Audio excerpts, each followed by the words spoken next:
महाराष्ट्र के मुंबई का महानगरपालिका का चुनाव हाल ही के अंदर संपन्न हुआ है। चुनावी नतीजे भी सामने आए और मुंबई के साथ ही अलग अलग आपको बता दें कि करीब 29 नगरपालिका क्षेत्र और थे जिनको लेकर चुनाव हुए थे और इन चुनावी परिणामों के अंदर चुनावी नतीजे सामने आए थे। तो कुल मिलाकर बात यह है कि आज की तारीख में जब अंबेडकरवादी पार्टियों की बात करें तो महाराष्ट्र में सबसे ज्यादा अंबेडकरवादी पार्टी है। अकेले मुंबई के अंदर करीब 8 अंबेडकरवादी पार्टियां चुनाव लड़ रही थी, लेकिन चौंकाने वाली यह बात है कि 250 से ज्यादा सीटें होने के बावजूद भी मुंबई के अंदर, महाराष्ट्र की मुंबई शहर के अंदर एक सीट भी आपको बता दें कि जो है अंबेडकरवादी पार्टी नहीं जीत पाई। बीएसपी सुप्रीमो मायावती जी की पार्टी ने चुनाव लड़ा, प्रकाश अंबेडकर की पार्टी ने भी चुनाव लड़ा, चंद्रशेखर आजाद की पार्टी ने भी चुनाव लड़ा। इसके अलावा यहां पर रामदास अठावले की रिपब्लिकन पार्टी ने, पीपल्स पक्ष पार्टी ने,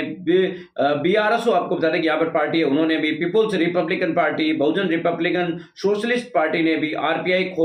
आरपी समूह ने भी आपको बता दें कि यहां पर चुनाव लड़ा। इसके अलावा रामदास अठावले ने भी चुनावी मैदान में अपनी जो है सीटों पर उतारा, लेकिन उसके बावजूद जीत यहां पर नसीब नहीं हुई। अगर हम सीटों की बात करें तो कुल मिलाकर इन सीटों के ऊपर वंचित बहुजन आघाड़ी ने 41 सीटों पर चुनाव लड़ने का किया। अंबेडकरवादियां 8 पार्टियां थी, जिसमें प्रकाश अंबेडकर के अलावा रामदास अठावले की पार्टी ने 11 सीटों पर, प्रकाश अंबेडकर की पार्टी ने 45 सीटों पर, बीएसपी सुप्रीमो मायावती जी की पार्टी ने 78 सीटों पर, आनंद राज अंबेडकर की रिपब्लिकन सेना ने 5 सीटों पर, प्रोफेसर जोगेंद्र कावड़े की पार्टी ने 2 सीटों पर, चंद्रशेखर आजाद की आजाद पार्टी ने 16 सीटों पर, डॉक्टर सुरेश माने की बहुजन रिपब्लिकन सोशलिस्ट पार्टी ने 5 सीटों पर और आरपी समूह ने 164 सीटों पर चुनाव लड़ा, लेकिन उसके बावजूद भी एक सीट मुंबई के अंदर है वो नहीं जीत पाए। महाराष्ट्र के मुंबई के अंदर आपको बता दें कि असदुद्दीन ओवैसी की जो पार्टी है उसने भी सीटें जीती,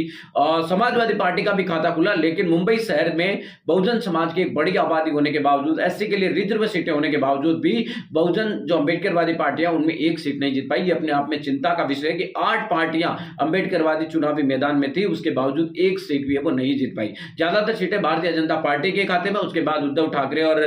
मन से जो पार्टी है उसके खाते में, और इसके अलावा अगर आप देखने की कोशिश करें तो यहाँ पर एनसीपी, अजित पवार, कांग्रेस पार्टी और इन क्षेत्र जो राजनीतिक दल है इनके खाते में गई। लेकिन अंबेडकरवादी 8 पार्टियां चुनावी मैदान में होने के बाद भी एक सीट उनके खाते में नहीं गई। ये अंबेडकराइट आंदोलन के लिए भी और लोगों के लिए भी, अंबेडकरवादी विचारधारा के लिए भी सोचने का